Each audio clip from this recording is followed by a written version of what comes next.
Everybody laughs because I'm never brief. What I want to say today is I don't want you to take it negatively, but I think if we're having a conference on education, we have to really know all the facts. And what we heard today aren't all the facts. I was hoping Tina would stay because some of the things she said have led to some of the downfalls that we have. What we've been through in Michigan in the last 10 years with a focus on college-bound education has been a failure, an utter failure, because we've divided our students, we've divided our people. You only have to look at the cities of this state. Go to Flint, go to Saginaw, go to Detroit. When I graduated from high school a number of years ago, they were dynamos. They were industry giants. Countries all over the world looked to those places and wanted to emulate them. Why was that? When I graduated from high school, most of the people that I graduated, the men anyway, the boys in school, went to one of the local industries and got good jobs and were professionals. And their sister went to Western or Central and became a teacher. And when they would come home at Christmas, they'd argue, how come you make more money than I do? I went to school and spent all this money. But over the years, that kind of transfer changed, and education became a better place to be and was paid more money. And we changed our focus on industry. In the early 1990s is when you see the downfall of what happened to the United States. We were sold a bill of goods, that we were going to be a nation of high-tech people. We were going to be the leaders behind desks. It didn't have to work anymore. The people who are working at the factories today, the average age of those people is in their 50s and 60s. It's because we didn't cultivate the next generation of workers. We have today in this state of Michigan a lost generation of kids that don't know how to go to work. They don't have passion for jobs. When we talk about professions, we should never talk about going to college to get a profession as a doctor and a lawyer to be successful. A pipe fitter, and a welder, a mechanic is just as much a profession as the other jobs that we're talking about. We got to go back in Michigan. When I entered high school, the very first week, we talked about what your track that you're going to be involved in, a vocational training track or a college preparation track. And you could go back and forth if you wanted.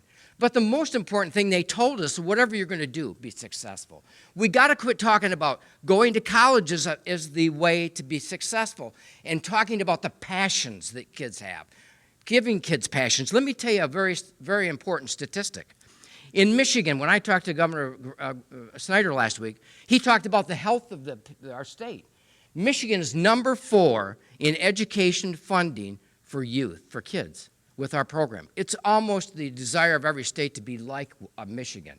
Well, and yeah, this statistic is very important. Today, right now, we're 38th in the list of a child who lives in a family that has a parent that has a full-time job. That's telling. That's the important thing. When we started this program, this vocational thing that I want to talk about, that started through the ISD, that has been funded by the foundation, and it was pushed by the Economic Development Alliance, it was about teaching kids about jobs. Do you know what businessmen are looking for today in jobs? We've sat down and we've talked to them. This is something that a lot of people wouldn't believe, and you educators need to listen to this. They must be able to read. We'd like to understand basic information and have some comprehensive skills. They must have basic math skills. They got to be able to read a ruler and how to use a calculator. They don't care if they can text, but they got to use a calculator. They must have good workplace ethics, a strong moral characteristic, and understand employer expectations. They must be good communication, have good communication skills, speaking, listening, presenting, and writing skills. We don't even teach kids how to write anymore. We think because they have calculators, they don't need to. When you're out on the floor of an industrial setting, you might have to write something down. You cannot believe how many kids don't have those skills. They need to understand the importance of time management, problem solving, customer service, and teamwork skills. There's a local company in Berry County that interviewed 50 people. Out of that 50 people, 5 of them were the only amount of people that could pass the drug test. 5 out of 50.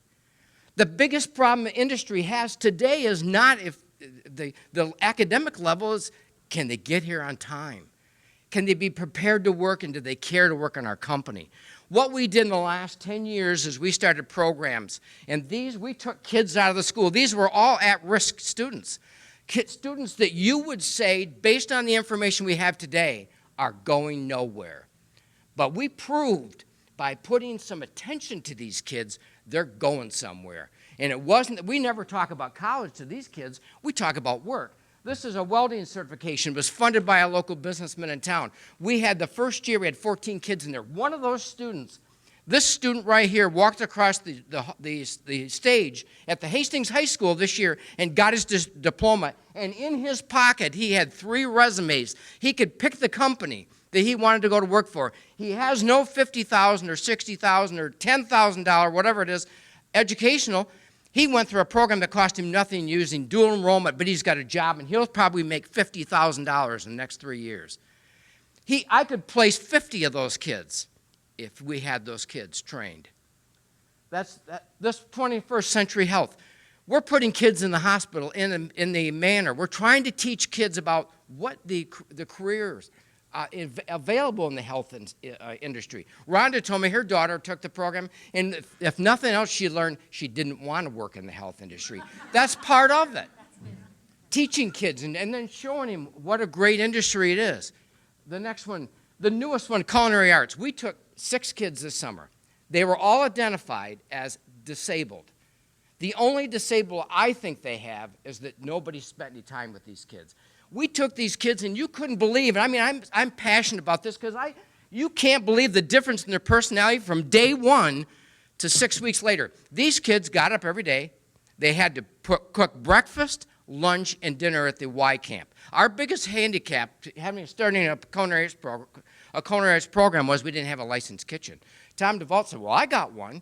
So we took a teacher who had culinary arts skills. She's a degreed teacher, and she took these kids, and you cannot believe the difference in their personalities from day 1 to today. They're going to put a dinner on in a couple weeks for the people who helped them get this program. And they planned the dinner. They're going to present the dinner. They're going to serve it and cook it and everything, and we're going to be there to enjoy it. And when they're done, they're going to hand out resumes to the restaurants that are there to enjoy that dinner. I was at the Seasonal Grill on Tuesday, and the girl said, today I want to tell you the featured soup today was prepared by the culinary arts students.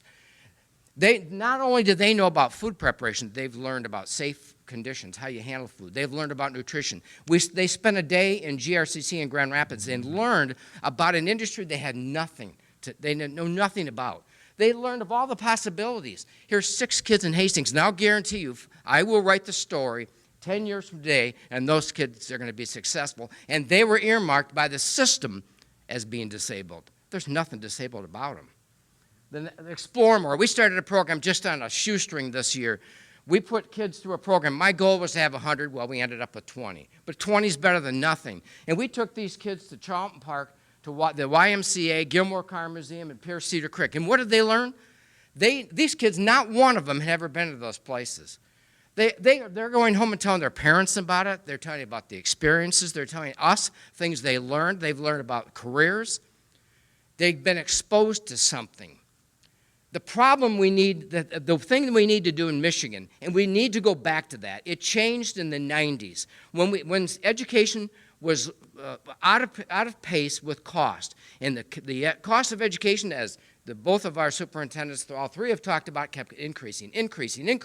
So what did they have to do? They had gut programs. What did we gut in Michigan? The number 1 program that we took money away from was vocational education. Every school in Berry County had auto shop, woodworking, machine shop. Hastings could have built a machine for the amount of equipment they had. There's nothing left. So what we've done is we've created a society of haves and have-nots. There are kids, hundreds of them in Berry County. Whether we want to talk about it or not, there are hundreds of them that have no direction. And when you're living in a family that doesn't have passion. I was so lucky. Jim sits in a family the same way. That's another problem we have today. You got everybody here in education, but you only have 2 companies really represented. FlexFab, the Camp family, and myself from GA Graphics. You need to have industry people at this table. They'll tell you what's wrong. Part of the problem is wrong is the families are broken up. You know, the pressures that these kids have today is just unbelievable. The only way to turn around, though, is we got to focus our attention. I don't think that the people in Lansing don't care about education. That's not their problem. They're arrogant to the problems that exist. And we got to go back and solve those problems one at a time. And that's what we did. We're taking kid after kid. And if I could tell this, I had the time to tell you just some of the stories about these kids and the stuff that have happened. The very first year we had these garage kids work, Jeff and I went and picked them up. We didn't have money for a bus, so we picked them up in the ISD van. Went to the Hastings School, and we picked them up, and I says to Jeff, oh, my God, Jeff, are these the kids we got to work with? One kid had blue hair. One kid had pants, shorts hanging down. The other kid had all kinds of stuff on his body. He had a thing in his ear and a thing on his nose, and I thought, my God, it's a zoo. Then we went to Delton. We picked up a couple kids, and I thought, my God, these kids are clueless. We got to Gilmore Car Museum. We told the mentors, they said, here they are. Good luck. 6 weeks later, just 6 weeks later, the kid with the blue hair didn't have it. Cut it all off, cleaned up. The kid with the thing in his nose, gone. Because these mentors told these kids, if you want to be independent, if you want to express yourself, you're going to sit on a log. If you want to be somebody, you got to look like somebody. These kids went to the Grand Rapids car show that after Christmas. We took 13 boys over there, and we had an anonymous donor who bought them uniforms. They bought them nice khaki pants and a blue shirt, and it said Gilmore Car Museum. Now, when you take a kid who's never had anything, and you give him a uniform, and you put a badge up here that says who he is and what he comes from, the pride comes right off his face. But what was inspiring to me is when a guy came up to us at our booth and said, where did these young people come from? They said, well, they're part of our program. He said, these kids are sharp. They know more about cars than anybody I've ever seen. Then we brought another kid over or another company leader over there. He goes around to all these car shows and sets them all up. And he came and talked to these men, and he talked about the potential, all the career fields that are available for these kids in the auto industry. It's amazing what the different transformation in just a short period of time. We had a girl this year in our program. She came from Comstock Park. They called us because Gilmore Car Museum gets a lot of their funding out of the Kalamazoo area. They said, we got to we want a student in your program. This girl was a mess. I mean, she was going nowhere. She's in the Marines today, in the auto pool, and she's going somewhere because of the skills that she learned from this program that is not funded by one dime of state money. There's no hidden agenda there. It's just a shoestring and the transportation money that we get from the foundation. But you know what the answer is? And they don't get that in Lansing. And you people get it. You see it every day. You just got to think about it. Pay attention to kids. Tell me which one of these kids go through there that you don't think is important. Which one would you want to give up? Go to your schools and look through that classroom and say, point out the ones. Now you're saying just a second ago that you want to raise that number to 60% of the kids that go to college. I want to make 100% that become successful. And that has nothing to do with separating college or career bound. These companies all around Berry County and throughout Michigan are in a tremendous problem for good trained people. Michigan could be turned around in less than 5 years if they would go back to a career prep program and train people to go to work and put these people back into jobs. That's what's wrong with Michigan. It's because we have no jobs, because we have no staff. We have no industry.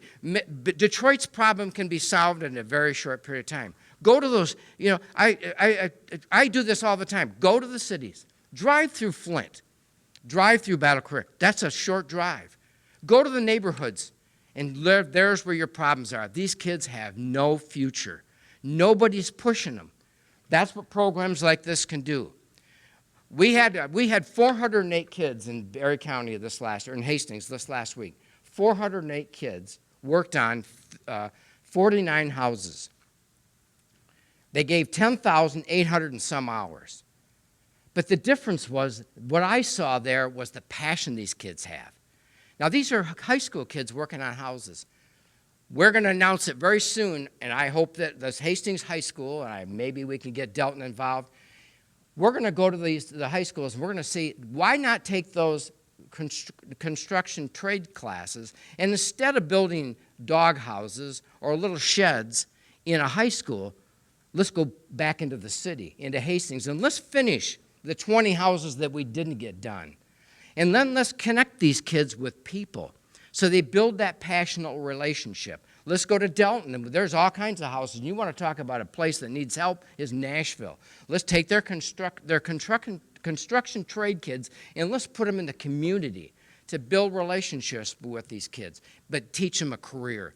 Because I'm here to tell you people, there's a lot of careers out that are just as important as any doctor, any lawyer, or any other business. They're pipe fitters, they're welders, they're tradespeople that are so desperately in need today, and you can get it right from these programs, and we have proved it.